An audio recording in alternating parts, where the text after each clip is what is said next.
Boa noite, pessoal. Vamos dar início a essa primeira aula de Química da Madeira. Eu vou fazer uma pequena apresentação sobre mim, um background. Eu sou química, formada pela Universidade Federal de Viçosa, fiz mestrado e doutorado em Química também, aqui na universidade, mas mais voltado para a área de celulose e papel, onde eu trabalhei no Laboratório de Celulose e Papel da Universidade Federal de Viçosa, no LCP. Depois de formada, eu prestei concurso para técnica em Química e fiquei por 2 anos na frente do Laboratório de Química da Madeira do LCP, onde eu tive a oportunidade de fazer as análises, de fazer a caracterização da madeira e da polpa também. Então, nesse período, eu era responsável por fazer todas as análises, então a parte cromatográfica, a parte de isolamento, caracterização, era eu responsável, e também a parte uma parte prática das aulas de Química da Madeira, no curso de pós-graduação, era eu quem dava. Também tive a oportunidade já de dar esse curso para outros cursos de pós-graduação. E agora eu sou pós-doc na Universidade Federal Rural do Rio de Janeiro e também trabalho na linha de Química da Madeira, mas mais voltada para a parte de biorefinaria, que é o aproveitamento desses constituintes, né, da madeira como todo. E é isso, eu espero que gostem do curso e qualquer dúvida eu estou à disposição. Então, essa primeira aula eu me propus a fazer uma pequena introdução da química da madeira, da importância dela e alguns conceitos para a gente dar continuidade no nosso curso. E qual que seria o conteúdo, né, dessa disciplina? A gente vai fazer uma pequena introdução à química da madeira. A gente vai ver as reações químicas da madeira em meio básico, ácido, neutro. Os fundamentos da química de carboidratos, alguns conceitos de química de carboidrato para a gente entender melhor a celulose, a hemicelulose, que são os carboidratos da madeira, né? A lignina, extrativos de minerais e as análises somativas da madeira. Então, como que faria essas análises na prática, né? Então, eu vou dar uma ideia para vocês como a gente faz isso no laboratório.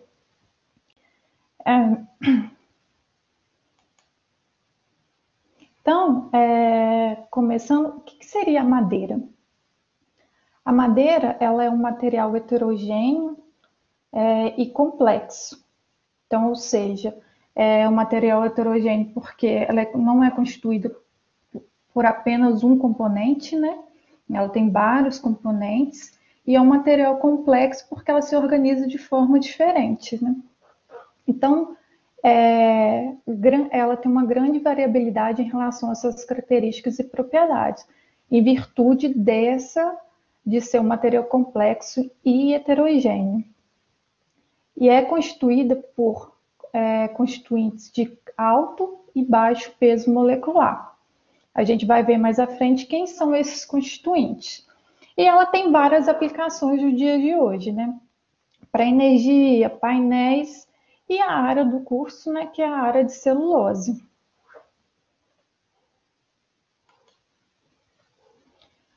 Alguns dados do setor, só para contextualizar a importância, né, de estudar a química e como o Brasil está em relação à área de celulose. No Brasil, a área plantada de árvores, né, é em torno de 7,83 milhões de hectares.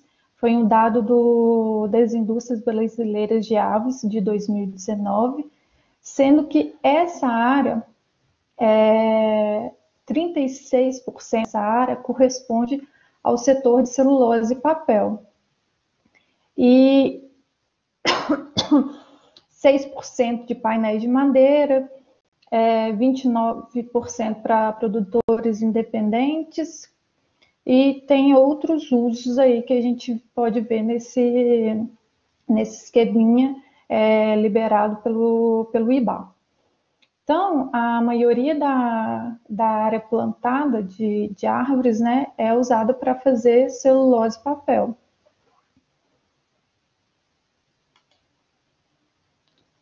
O Brasil hoje ocupa o primeiro lugar de produção de celulose de fibra curta e no ranking global de produção, ele está em produção total, né, de fibra curta e fibra longa, ele vai ocupar o segundo lugar. E para produtor de papel, ele ocupa o 8º lugar. Então, aqui vem a primeira dúvida com vocês. O que seria fibra curta e fibra longa? Alguém poderia me responder aí no bate-papo? Vocês já sabem mais ou menos o que é isso? Eu acho que se já tiveram alguma disciplina que vocês consigam definir para mim, que é interessante, a partir de agora, vocês saberem o que é fibra curta e fibra longa. Alguém pode responder?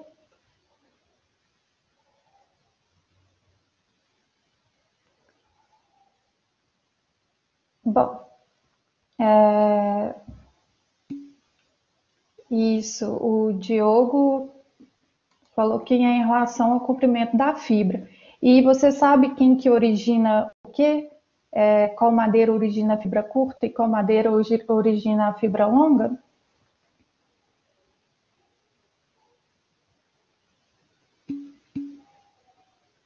Muito bem.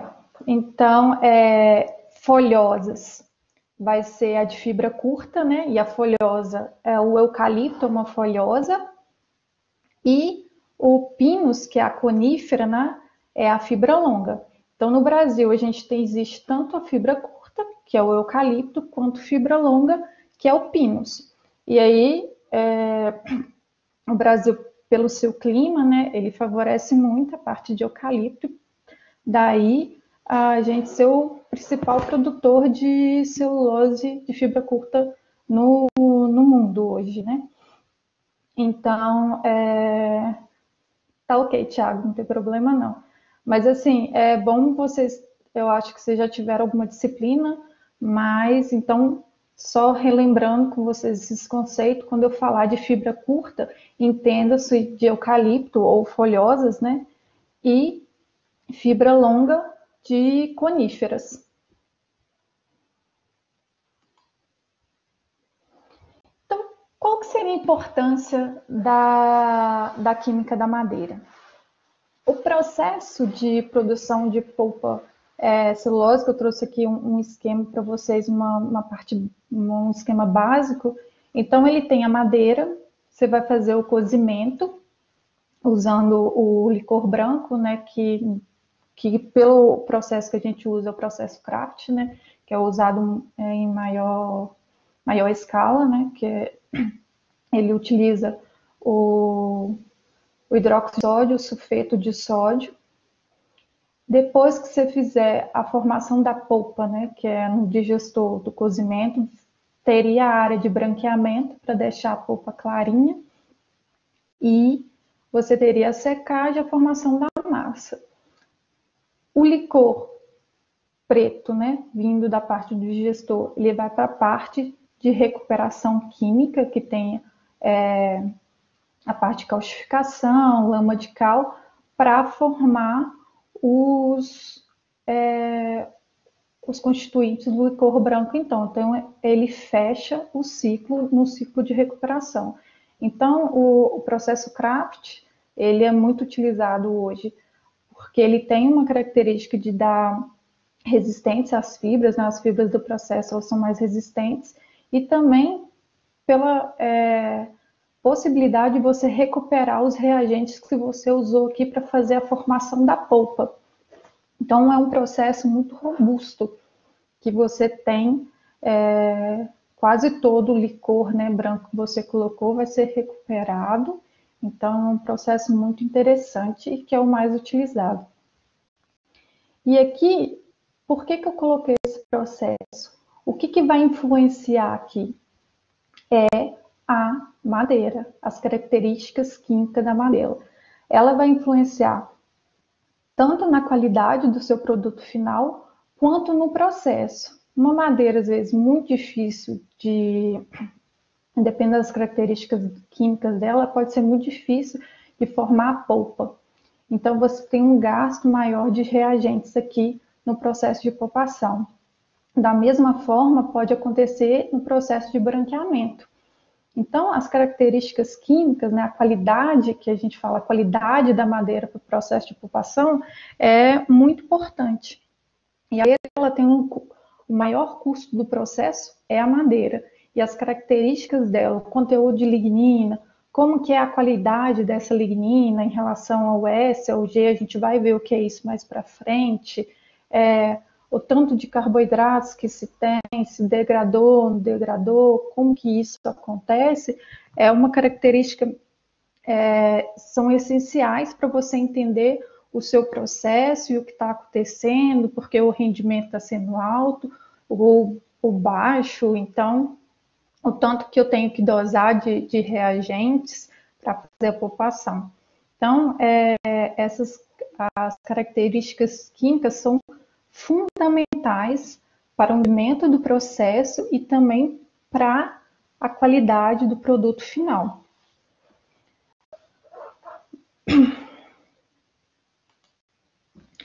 Tá ok essa parte, gente? Todo mundo tem uma ideia de como que é o processo de produção de celulose no Brasil. Eu posso depois dar um link para vocês de como que é feito essa produção, acho que fica até mais interessante. Eu acho que muitos já são da área. Tá, beleza, então. Aqui estão me respondendo que todo mundo conhece mais o processo, então tá ótimo.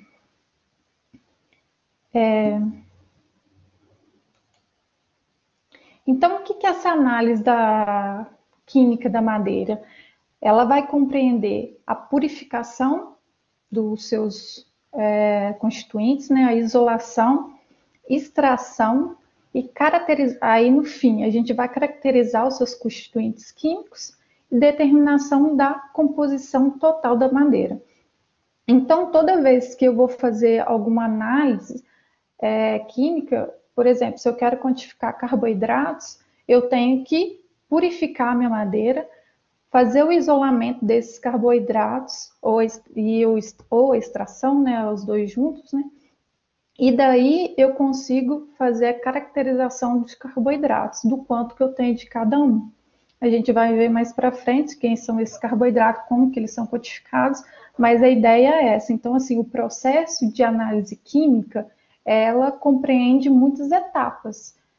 Dependendo das análises, às vezes tem muitos passos, até por mesmo pela complexidade que a gente do nosso material e pelos tantos constituintes, né? Não é só um componente, então você tem vários componentes. Então, para cada análise, a gente precisa, às vezes, de uma metodologia e formas também de quantificação diferentes.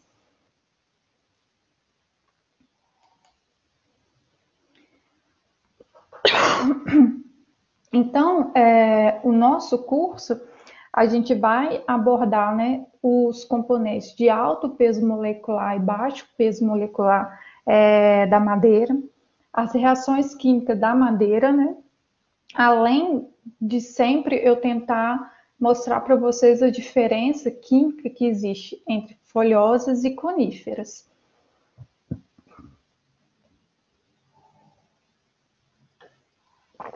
Então, a madeira ela tem uma composição química variável. Ela vai variar entre classes, ou seja, coníferas, folhosas e gramíneas. Eu já havia falado aqui que coníferas e folhosas ela vai ter uma variação sim.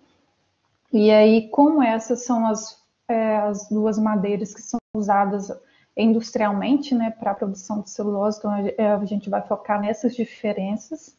Ela pode variar entre os gêneros, dentro do mesmo gênero, dentro da espécie, dentro da mesma árvore, base, o topo, medula e a casca, cerne, alburno. lenho primaveril, lenho outonal, crescimentos anormais, que é a madeira de compressão, a madeira de hidratação, que é o lenho formado por algum estresse da árvore, dentro da mesma fibra, que é a lamela média, parede primária e a parede secundária, e a variação com clima, solo, idade. Então, tudo isso é variável, pode alterar a composição química. Então, assim, você nunca vai ter um resultado igual, dificilmente você vai ter um resultado igual sempre para a química, né? Ela vai ser muito variável dependendo da sua classe, gênero, da árvore. Então, até mesmo na forma de como fazer as análises. Então, uma outra coisa que, de todas essas diferenças, né, que se pode ter, quando a gente faz as análises químicas, a primeira coisa que a gente tem que ter é uma boa amostragem, para a gente conseguir ter uma representatividade da floresta, já que a gente tem diferenças aí que pode ter devido ao clima, ao solo. Então, uma amostragem é muito importante para fazer uma análise química confiável da sua floresta. Então, qual que seria a composição geral da minha madeira? Ela vai ter substância de baixo peso molecular e a substância de alto peso molecular, que são chamadas de macromoléculas. Essas macromoléculas são os carboidratos e a lignina. Os carboidratos, a gente tem celulose e hemicelulose, que são os carboidratos em maior concentração, pectinas e amidos, que podem estar presentes, mas são em baixas quantidades, né? E a de baixo peso molecular, que é a parte orgânica, que são os extrativos, e o material inorgânico, que a gente chama de cinzas. Cinzas por quê? O material inorgânico, quando a gente faz a quantificação deles, é através da mufla, que ela queima a parte orgânica, né? Então a parte orgânica vai ser evaporada e fica ali as cinzas que correspondem ao material inorgânico. Por isso que muita gente chama de cinzas. Mas o inorgânico são os meus metais, né? São o sódio, o magnésio, potássio, cobre. Então são todos esses que podem estar presentes na minha madeira. Então, uma outra coisa que vocês podem ver em livros em relação à química é a composição elementar. O que é a composição elementar? São os elementos que compõem os meus constituintes químicos da madeira. Então, aqueles elementos que vai constituir os carboidratos, lignina, extrativos e o material inorgânico, né? Como a gente tem maior concentração tanto de lignina quanto de carboidratos, e eles são uma parte orgânica também, elas são formadas pelos elementos carbono, hidrogênio e oxigênio. A gente pode ver que a maior parte é carbono, depois o oxigênio e depois o hidrogênio. Inorgânicos são os metais, eles são baixos, dependendo da madeira, né? Mas é em torno de 0,3. O nitrogênio, ele vem de algumas proteínas, os resíduos de proteínas que você pode ver, pode ter na madeira. Então, daí que vem o nitrogênio. Aqui, esse gráfico que eu mostrei para vocês é uma composição média de coníferas e folhosas. Apesar de você ter uma variação de espécie para espécie, como eu já havia falado, a gente pode fazer uma aproximação, né, desses componentes, desses elementos que vai constituir a madeira. Então, o carbono, ele representa quase 50% do total do peso seco da madeira. O oxigênio, 44%, o hidrogênio, 6%. E em pequenas proporções, nitrogênio e inorgânicos. Então, a composição elementar é o elemento, aquilo que vai fazer se unir para formar os meus constituintes maiores, né, que são os carboidratos, os extrativos e a lignina.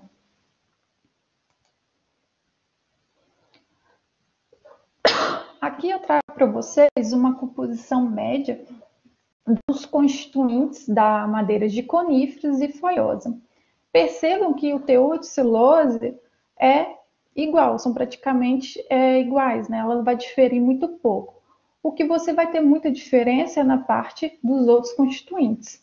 Hemicelulose, geralmente folhose, tem uma quantidade maior do que coníferas. Lignina, então a lignina em coníferas é em maior quantidade, geralmente, isso pode variar dependendo do seu material. Extrativos, coníferas têm maior quantidade e cinzas também. Então aqui eu trago para vocês uma constituição média assim, de madeiras de folhosas especiais, são aquelas que são usadas industrialmente, né? Então percebam que dependendo da espécie, né, ela vai ser diferente. Ela vai ter uma constituição aqui bastante diferente. E outra coisa, quando eu falo, lembra lá de análise somativa da madeira, a gente quer fazer as análises químicas para chegar em 100%. Às vezes é difícil para chegar em 100% devido aos erros que a gente tem nas análises as análises químicas mesmo, né, para você conseguir isolar. Então, dependendo de algum autores, você vai conseguir somar os constituintes e chegar a 100%, mas é bem provável que o que ele fez foi uma relação para chegar a 100%. Porque o que se consegue, em média, hoje, para quando você faz análise química, quando você faz análise de todos os seus constituintes, é em torno de 90%, 95% até 98%. 100% é difícil, mas você consegue fazer por alguns ajustes matemáticos para somar 100%. O ideal que seria 100%, mas é quase impossível devido aos erros que a gente tem. Então, qual que seria a composição dos componentes principais da madeira, ou seja, da celulose, hemicelulose, lignina, extrativos e inorgânicos? A celulose, ela é constituída só de glicose. Ela é constituída, então, de 100% de glicose. Hemicelulose, ela vai ser constituída de diferentes açúcares e também de ácidos, e você tem o grupo acetila. Então, está no presente xiloses, arabinoses, galactose e glicose. E faltou aqui manose.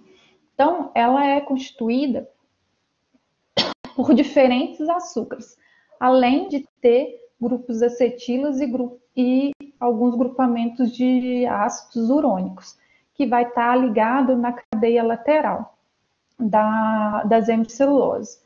Então, tanto a hemicelulose quanto a celulose são polímeros. Só que a celulose ela é formada apenas de glicose. A hemicelulose ela pode ser constituída por diferentes açúcares, são 5, né? Além de grupos acetilas e ácidos urônicos. Ligninas. Então, a gente tem 3 tipos de lignina, né? Guaiacila, Syringilla guaiacila e Guaiacila Syringilla para-hidroxifenila. A guaiacila, ela vai estar presente em coníferas. Syringilla guaiacila vai estar presente em folhosas. E quando você tem o copolimo das 3, né, da S, G e H, geralmente é gramíneas. Extrativos, a gente vai ver que eles são constituintes orgânicos, né? E ele tem uma grande variabilidade. Mais de 5.000 compostos já foram identificados como extrativos. Então, assim, são bastante diferentes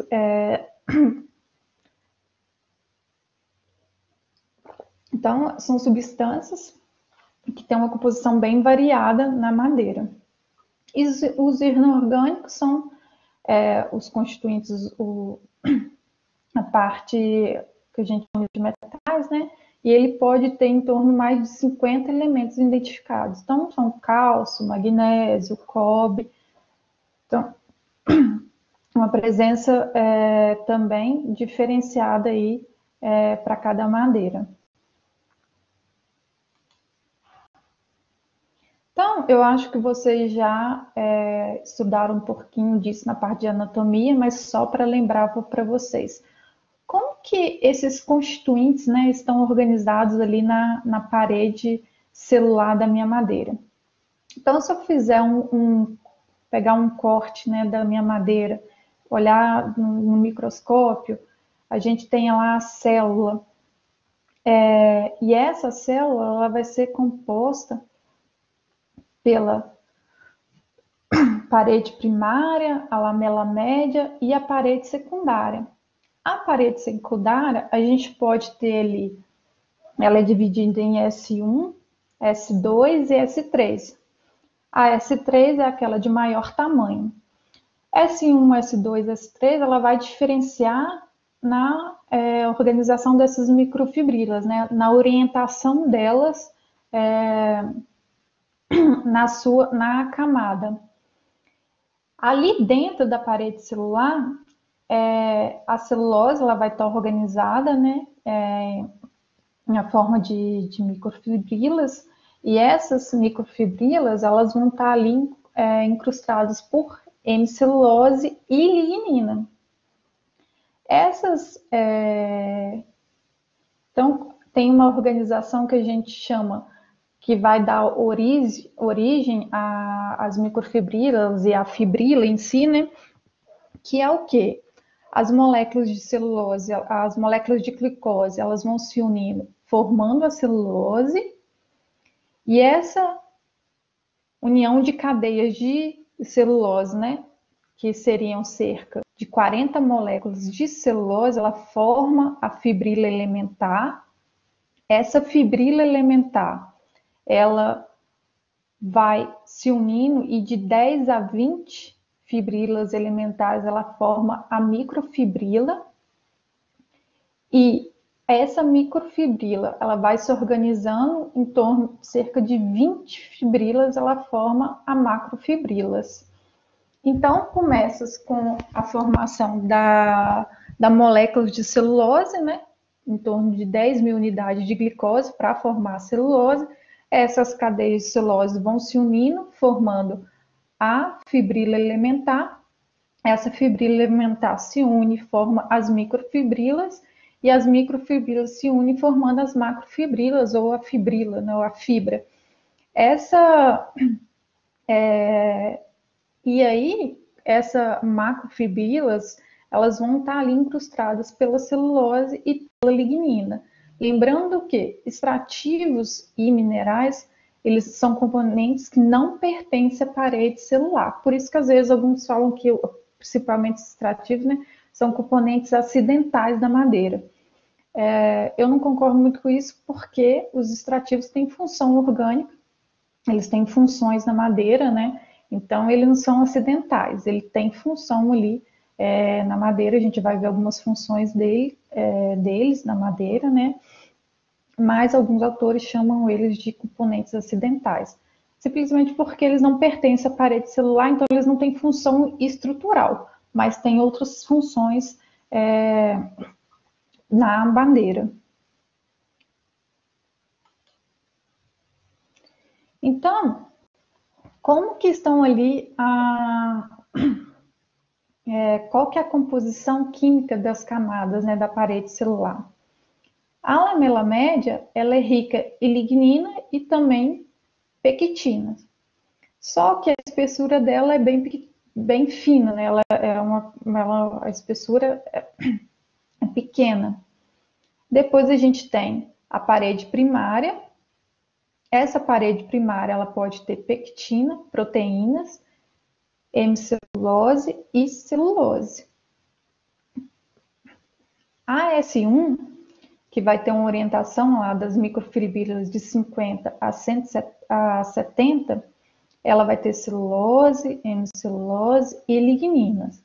Então, todas as camadas que constituem a camada S2, a parede secundária, né, ela vai ser constituída de celulose, hemicelulose e lignina. A proporção de celulose, hemicelulose e lignina vai ser variável. Então, a S3 ela vai ser quase perpendicular às orientações da microfibrila. Então, é o que difere, além da concentração, né, de celulose, hemicelulose e lignina, é a orientação da microfibrila. Então, aqui eu trouxe para vocês um desenho, né, do que a representação da minha lamela média, que é essa parte aqui, ela vai unir uma célula a outra, então eu tenho a parede primária, a S1, S2 e a S3. A concentração da lignina na S1 é maior que S2 e S3, e em carboidratos, a S2 é maior que a S1 e a S3. Então, é o que eu te falei. Todas elas têm hemicelulose e lignina e celulose, só que vai diferenciar a concentração. A lignina vai estar mais presente na S1 e os carboidratos vai estar mais presente aqui na S2. Em quantidade, acaba que às vezes a S2, por ser maior em questão de espessura, ela tem uma quantidade também maior de tanto de carboidrato quanto de lignina, pela sua espessura. A concentração de lignina na lamela média é, sem dúvida, a maior concentração. Só que pela espessura, acaba que em quantidade, a S2 vai ter, a parede secundária vai ter mais quantidade de lignina do que a lamela média. Então, aqui eu mostro para vocês como que, ao longo do tempo, né, foi mostrado como que a celulose, a hemicelulose, a lignina, elas se organizam na parede celular. Então, é um modelo, né? Então, o primeiro modelo foi feito por Kerr e Goring, e aqui a gente teria a celulose e uma matriz, a celulose formando as microfibrilas e a lignina e a celulose formando uma matriz, né, que vai unindo as microfibrilas. Em 1984, o Fengel e o Wegener, eles fizeram um outro modelo, onde que mostra que as macrofibrilas da celulose, elas vão estar rodeadas pelas poliólise, que são as hemiceluloses, e depois a lignina. Então, nesse modelo, a gente não teria contato da celulose com a lignina. Quem que estaria ligado à lignina seria apenas hemicelulose. Aqui também, nesse contexto, eles não prevêem que a celulose são ligadas à lignina. Apenas a celulose estaria ligada apenas nas hemicelulose. Nesse modelo, ele mostra que a sua lignina, a sua cadeia de celulose, ela pode ter em contato tanto com as hemiceluloses, que seriam as xilanas, e a glicomananas, que são exemplos de hemicelulose, mas também elas estariam ligadas à lignina. Então, ela pode ter contato, sim, com a lignina. Então, assim, quando a gente vai ter autores que falam que no arranjo estrutural a gente não teria a celulose ligada à parte da lignina, mas vai ter autores que vai contradizer essa teoria e vai mostrar que sim, a celulose, as microfibrilas lá, ela vai ter contato ela vai estar incrustada, né, tanto com a lignina quanto as hemiceluloses, mas em maior proporções com as hemiceluloses. Então, assim, são diferentes modelos e aí são aceitos e depende muito do autor para ver qual que seria mais adequado. Há relatos na literatura que mostram por RMN, você vê essa parte de lignina com celulose, então você teria sim essa ligação, e outros autores falam que não tem. Então tem essa dúvida ainda, persiste.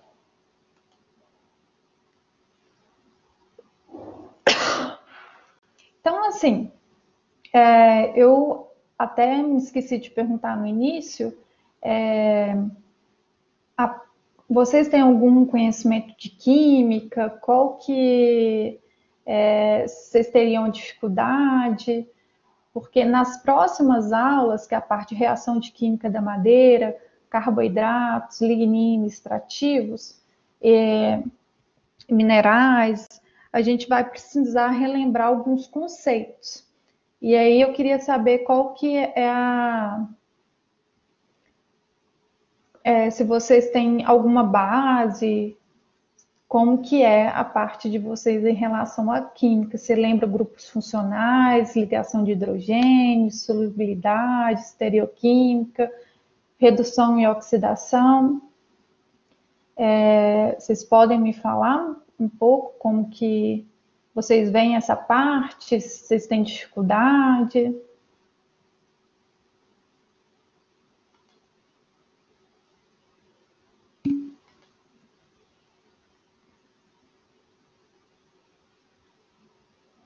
Ok. Então, assim, eu já até preparei alguns slides aqui para relembrar alguns conceitos. Perfeito. Então, assim, alguns alunos estão aqui falando para relembrar. E eu geralmente sempre gosto de fazer uma revisãozinha, porque acaba que se eu chegar num conceito direto, vai acabar que vocês não vão entender o todo, né? A celulose, ligações de hidrogênio, a gente sempre vai falar muito disso, o que é grupo funcional. Então, assim, a ideia é dar uma relembrada para vocês em alguns conceitos. Não vou entrar em detalhes específicos, mas para vocês consigam entender o todo. Então, assim, o todo seria entender o que é carboidrato, o que é celulose, mas a gente precisa um pouco da química para vocês conseguirem entender. Então, sempre que eu achar necessário, eu vou relembrar alguns conceitos antes com vocês para seguir com a aula. Então, na próxima aula, a gente vai ver reações químicas da madeira. Então, eu já coloquei nos próximos slides alguns conceitos que eu acho interessante vocês relembrarem. Mas, se à medida de alguns assuntos vocês ficarem com dúvida, não entender alguns termos, por favor, vocês fazem uma perguntinha aqui, que eu coloco ou no tópico na próxima aula, ou eu vou tentando responder ao longo do curso. Então, eu coloquei aqui para vocês,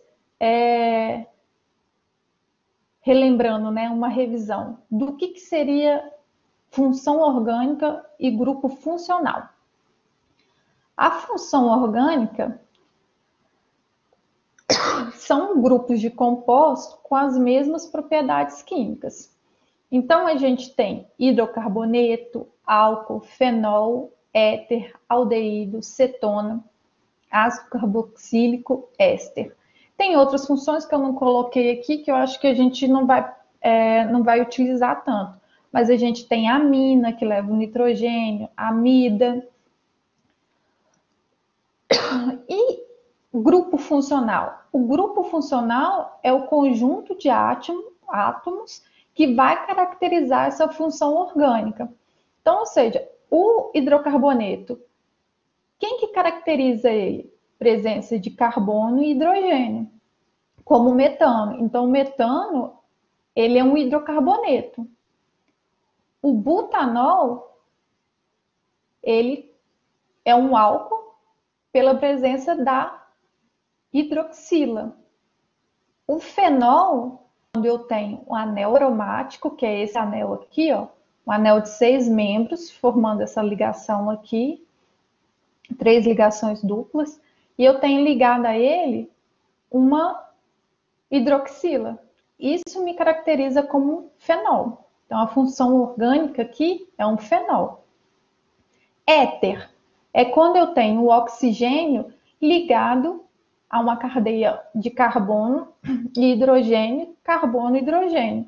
Dessa forma aqui, ó, eu estou ligado a um CH3, que é uma metila, e ligado a outro carbono, CH2 e CH3. Essa representação aqui, ó, às vezes eles não mostram quem é o ligante, então é só carbono e hidrogênio. E aqui, como a gente sabe que o carbono ele faz 4 ligações, eu tenho ele ligando para cá, vai ter só hidrogênio. E geralmente não representa o hidrogênio quando você está no meio da cadeia. Então é um CH2 aqui. Mas de qualquer forma, o que é bom fixar é que o éter ele vai estar ligado a carbono, carbono. Então é um oxigênio ligado a carbono e a outro carbono. O aldeído, essa cetônia aldeído, vai ter esse aqui, ó, a carbonila, né?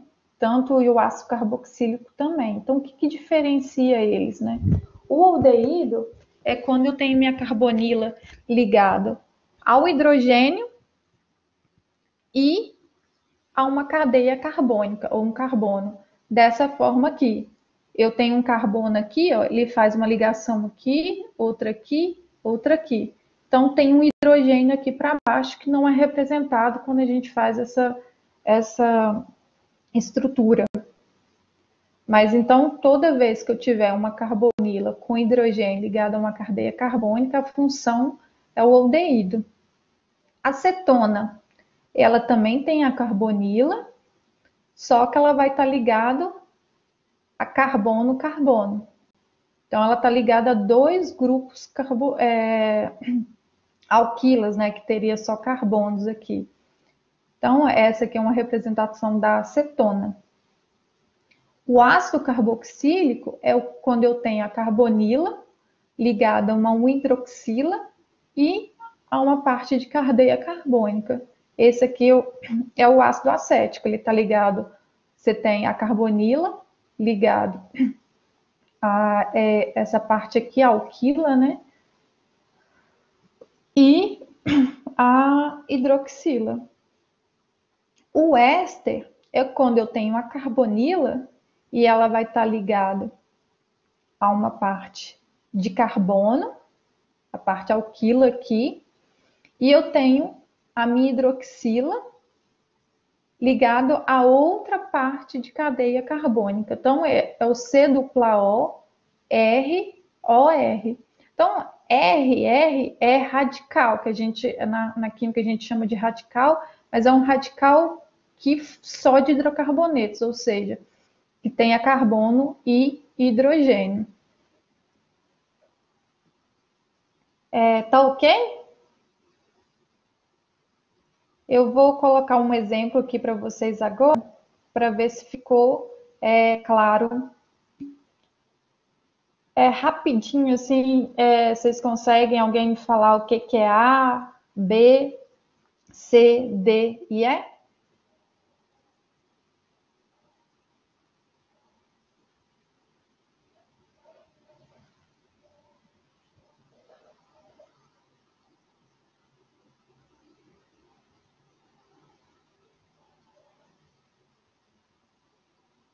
Vocês conseguem identificar essa função, esse grupo funcional aqui, esse grupo funcional, esse outro grupo funcional? Isso é interessante, vocês conseguirem identificar os grupos funcionais, porque quando a gente for ver na parte de celulose, hemicelulose, lignina, extrativos, a gente vai ver algumas reações e as reações químicas acontecem muito devido aos grupos funcionais presentes nelas, né? É a parte reativa da sua molécula.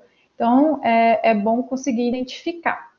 Então, aqui, essa parte, a hidroxila aqui do A, ela está ligada a um anel aromático, então caracteriza ele como um fenol. O B, eu tenho um oxigênio ligado a um carbono aqui, né? E a uma metila, a outro carbono. Então aqui é um éter. O C, eu tenho um C dupla O, uma carbonila, ligada a um oxigênio que está ligado a outro carbono. E aqui também eu tenho um O, outro carbono. Então aqui é uma função éster.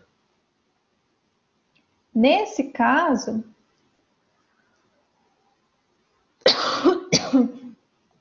eu tenho também um C dupla O ligado à minha cadeia carbônica e a um oxigênio ligado a outra cadeia carbônica. Então aqui também é um éster. Nesse caso aqui, quando a gente coloca C dupla O, COOH, quer dizer C dupla OH, que é a função que a gente viu aqui, ó, do ácido carboxílico, C dupla OH, que para às vezes diminuir o espaço, a gente descreve na química como COOH. Então aqui a gente tem um fenol, um éter, aqui éster e um ácido carboxílico. Essa parte toda aqui é um hidrocarboneto. A gente tem aqui uma ligação dupla. Então, essa parte aqui a gente poderia chamar de alqueno. Quando tem ligação tripla, é alquino. Então, esse aqui é um anel aromático. A gente chama, se não tivesse nada, seria o benzeno, né? E é isso. Então, assim, a ideia dos grupos funcionais é importante para vocês conseguirem entender algumas reações, de onde vai partir as reações de degradação da celulose, da lignina, durante o processo de polpação e algumas outras reações também. Então, ligação de hidrogênio é uma outra coisa que a gente vai usar muito no nosso curso. A ligação de hidrogênio, é uma força intermolecular e essas forças intermoleculares, você tem outras formas, né, de interação, que seria força de Van der Waals, de polo, mas o nosso curso que a gente está mais interessado é a ligação de hidrogênio. E como se caracteriza essa ligação de hidrogênio? É a interação entre um oxigênio de uma molécula e o hidrogênio nessa molécula. Então, aqui a gente está representando a água, né?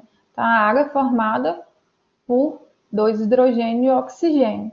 E ela vai ter ligações de hidrogênio porque ela se interage entre o oxigênio e o hidrogênio. Aminas também formam ligação de hidrogênio. Por quê? O nitrogênio e o hidrogênio eles podem se interagir para formar ligação de hidrogênio.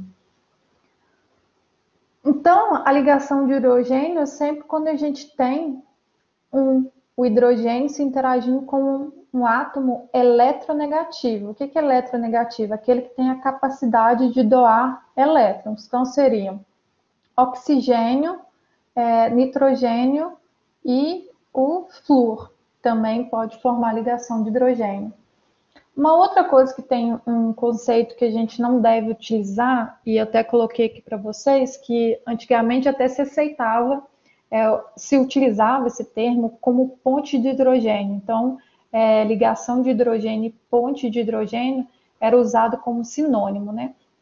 Mas não é legal fazer isso. Eu sei que em muitos lugares muita gente utiliza ponte de hidrogênio, mas não é um termo correto, porque ligação de hidrogênio é uma interação. Eu não tenho uma ligação em si. Tanto é que ela está representada aqui, ó, por pontinhos. A ponte de hidrogênio é uma ligação. E essa ligação é formada entre 3 átomos. Eu tenho aqui o boro, o hidrogênio e outro boro. Eles estão compartilhando aqui 2 elétrons. Então, você tem 3 elementos compartilhando 2 elétrons. Então, aqui, sim, é uma ligação, e ela é chamada de ponto de hidrogênio. Nesse caso aqui, a ligação de hidrogênio que a gente fala é apenas uma interação, ele não chega a ser uma ligação, não. Então, o termo correto para a gente, para o nosso curso, é ligação de hidrogênio. A gente vai ter uma interação entre os hidrogênios e os oxigênios, que é aquele componente que está mais presente nas nossas madeiras, que a gente viu lá pela análise elementar. Aqui eu mostro para vocês a celulose, a forma que ela se organiza. Então, eu tenho as glicoses aqui, e a glicose, ela tem várias hidroxilas alcoólicas, ou seja, com a minha carbono com a hidroxila aqui, ó. Então, tem várias hidroxilas alcoólicas, né, de álcool. E essas cadeias, essa molécula, ela vai se unindo e uma cadeia vai se interagindo com a outra, aqui, ó, pela formação da ligação de hidrogênio. Então, um oxigênio, um hidrogênio da molécula interage com o oxigênio da outra molécula. Essa ligação entre as cadeias, né, é chamado, você vai ter ligações intercadeia e entre cadeias. Então, eu também tenho ligação dentro da minha cadeia aqui, ó, essa interação. Essa parte de ligação de hidrogênio para a celulose, a gente vai ver mais para frente com detalhe, dá muitas características ao polímero, essa parte de solubilidade, das reações, se deve muito à parte da interação que a gente tem de hidrogênio, tanto intracadeia quanto intercadeia. Então, como a gente já viu aqui, essa parte de força intermolecular, ligação de hidrogênio, ela vai estar muito ligada às características químicas, né, da sua molécula de solubilidade, a dissolução dela, como que reage. E uma outra coisa que a gente tem aqui, que é para lembrar vocês, é solubilidade. Então, a solubilidade é a propriedade física da substância de se dissolver ou não em um determinado líquido. Então, o princípio comum, semelhante dissolve semelhante. Aqui eu coloquei um exemplo, hidrocarboneto e água. Então, o hidrocarboneto, lembra lá que é todo formado de carbono e hidrogênio. E a água a gente tem H2O. O hidrocarboneto é uma substância polar. A água é uma substância apolar. Então, eles são diferentes, porque uma substância é polar e outra é apolar. Eles não se interagem. Então, eles não se solubilizam, que é o caso do óleo e da água. Agora, etanol e água. O etanol, ele tem a cadeia de carbono, né? É CH3, CH2, OH. Então, ele tem uma hidroxila ali. E a água é H2O, que tem uma hidroxila. Então, todos os dois são polares. E isso dá a característica de semelhante, dissolve semelhante. Então, etanol e água, você tem uma mistura, você consegue ter uma solubilização. Isso aqui é muito importante para a parte de extrativos, que a gente vai ver como se faz a quantificação deles, né? Não só na parte de extrativos, mas nas partes de reações também é interessante, mas a gente vai ver muito essa parte aqui, ó, essa característica química na parte de extrativos. Então, o que eu tenho para mostrar para vocês nessa aula é isso. Se vocês tiverem alguma dúvida, que tenham interesse em perguntar, se vocês acham que tem que acrescentar algum ponto de revisão para a próxima aula, vocês já podem aqui me falando que eu vou providenciar. Alguma dúvida?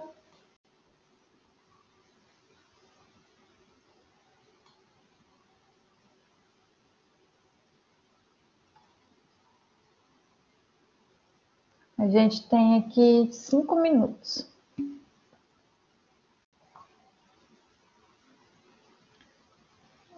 O Rei Valci, acho que é isso. Ele falou que tá ok para ele. Ok, Riva. Mais alguém que tenha algum ponto que queira esclarecer?